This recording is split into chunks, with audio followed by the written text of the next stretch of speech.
Random rambles. Living in a small town is pretty litty-titty. Everyone knows everyone, everyone knows everything, and half of the population is more than likely related to you.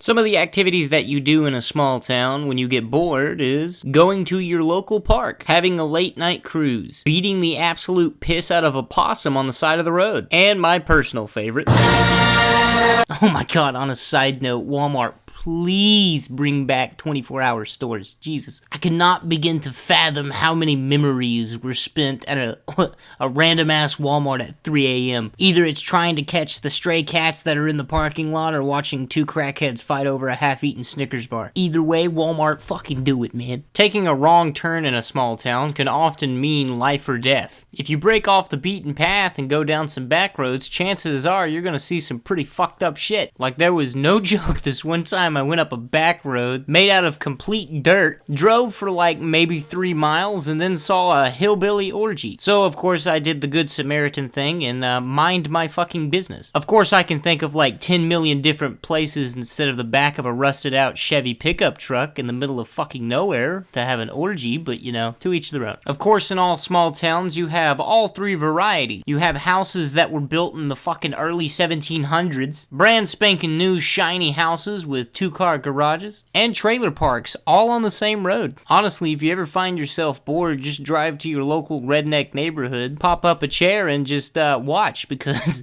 a lot of interesting stuff happens here. When I was younger and lived in one of the ghetto apartments here in my local town, I got to witness 2 armed robberies, a guy get absolutely pummeled by like 5 other dudes, a grand theft auto, and a literal meth house explosion.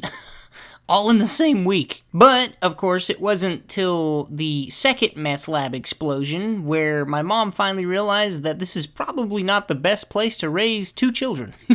Of course, going to school is not much different either. It's kind of, at least the school that I went to had the mentality of literal prison. I'm gonna save the school stories for a separate video, but there is one story that I have to share with you guys. And I can't... Okay, so when I said my school operated like a prison, I didn't mean that metaphorically, like you would get shanked in this fucking place. So basically how the story goes, there was these 2 friends, and of course they were bantering back and forth, cracking jokes, you know, naturally like friends do. And then one of the guys, like cracked a your mom joke, I guess you can say, and the other one didn't take too kindly to it. Keep in mind this was right around Christmas time, so everybody got like little candy canes. But after the one kid cracked his joke, the other kid basically sucked the end of the candy cane until it made a fine point, and then the other kid fucking stabbed the kid with the goddamn candy cane.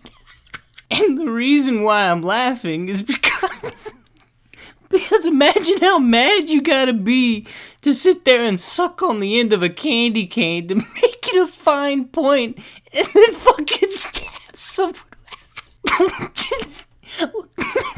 Like, just imagine, oh, you motherfucker.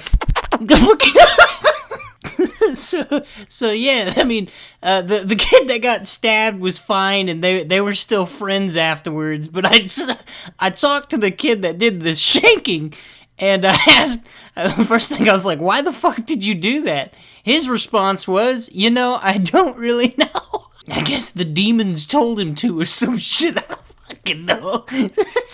Oh, you guys are in for a treat for that school video because, oh, I got so many stories. Oh, God.